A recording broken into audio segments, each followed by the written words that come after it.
Hello everyone, welcome to JC academy. Management में हमारे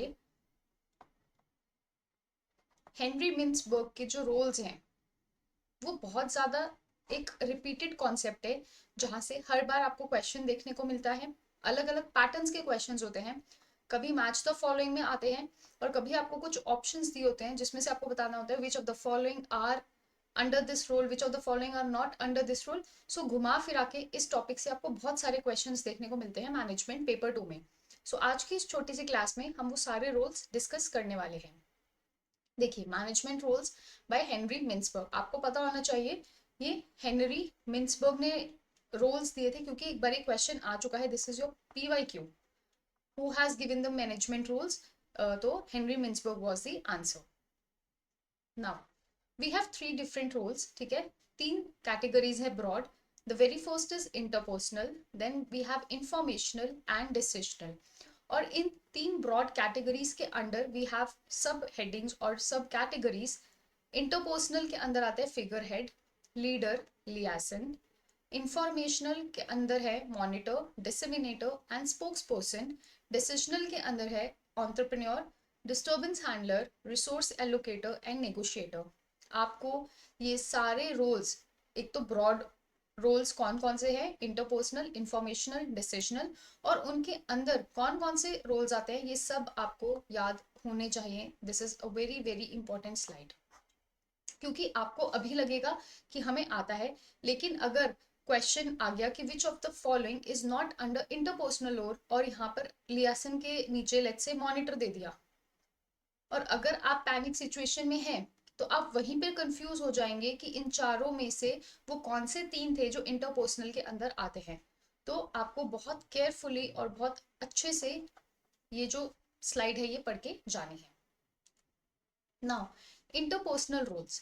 So they revolve around a manager's interaction and relationship within and beyond the organization. Interpersonal, that is within two.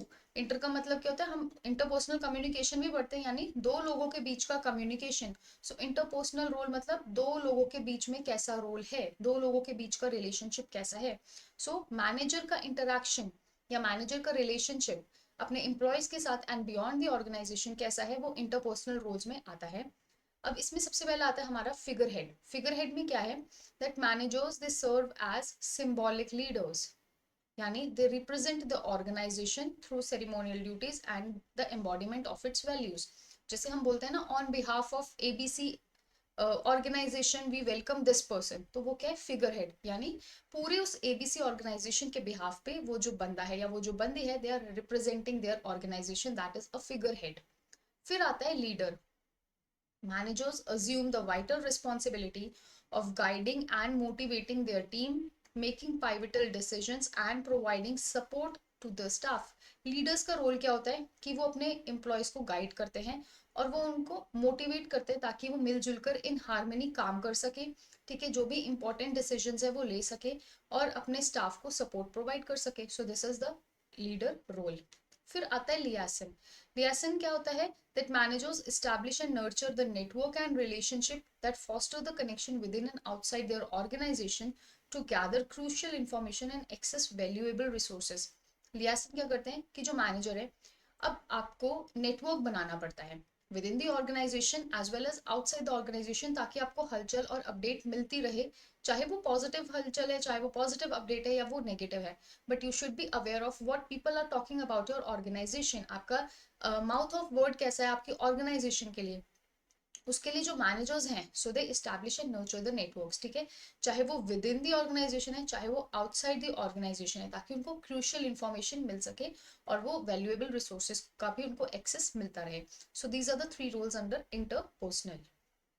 Next आता है informational.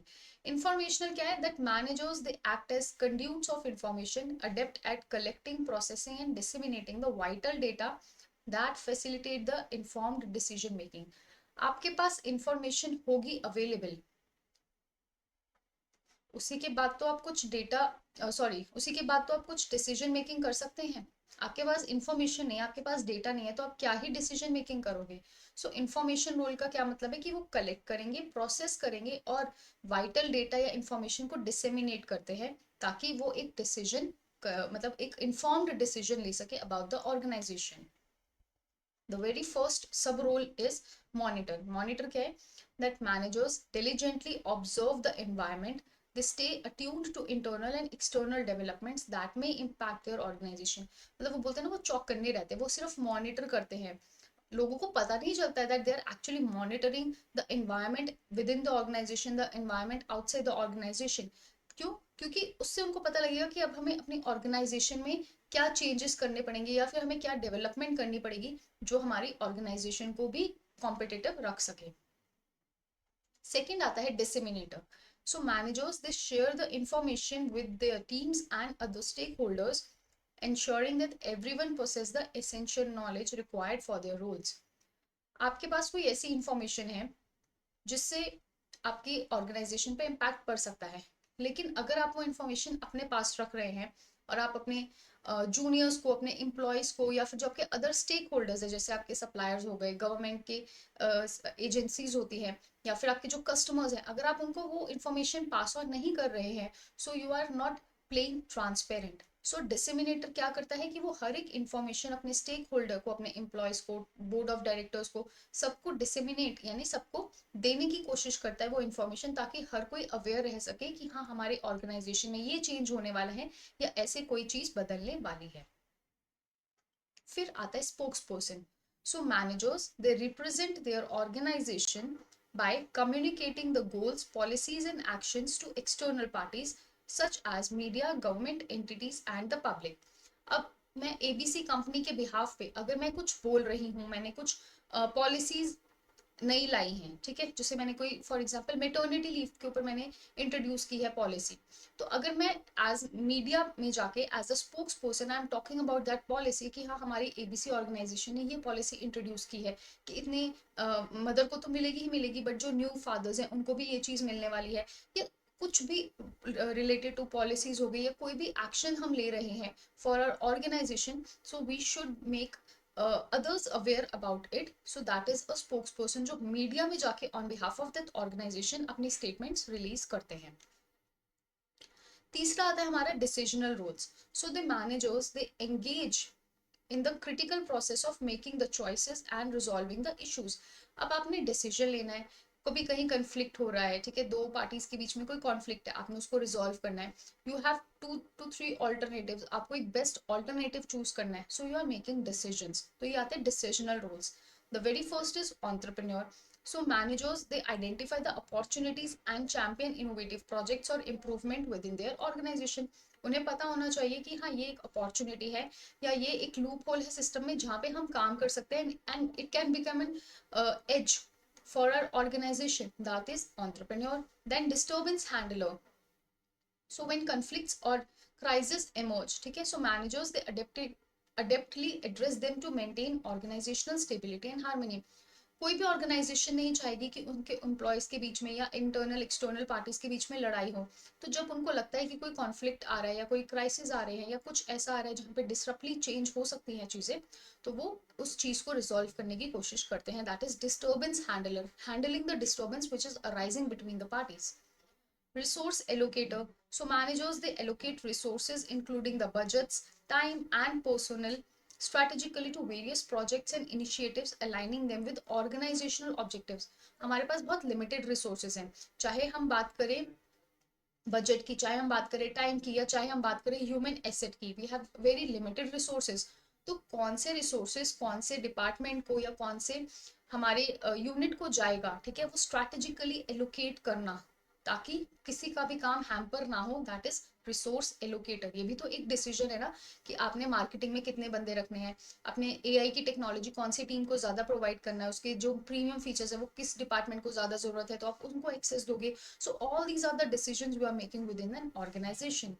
Then is last negotiator। So managers skillfully navigate negotiations whether internally with the employees or departments or externally with other organizations or stakeholders to secure agreements and resolve conflicts।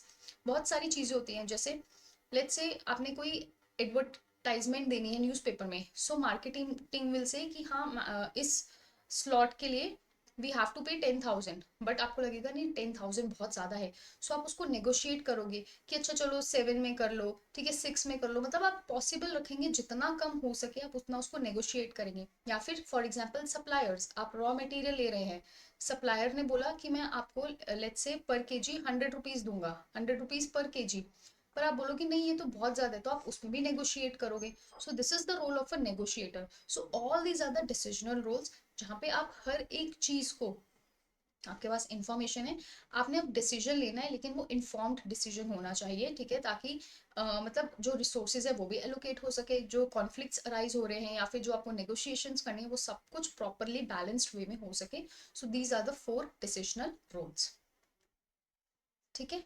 अब देख लीजिए एक summary. Interpersonal roles में हमारा आता है figurehead, leader, लियासन, ठीक है। Informational roles we have monitor, disseminator and spokesperson. Decisional roles entrepreneur, disturbance handler, resource allocator and negotiator.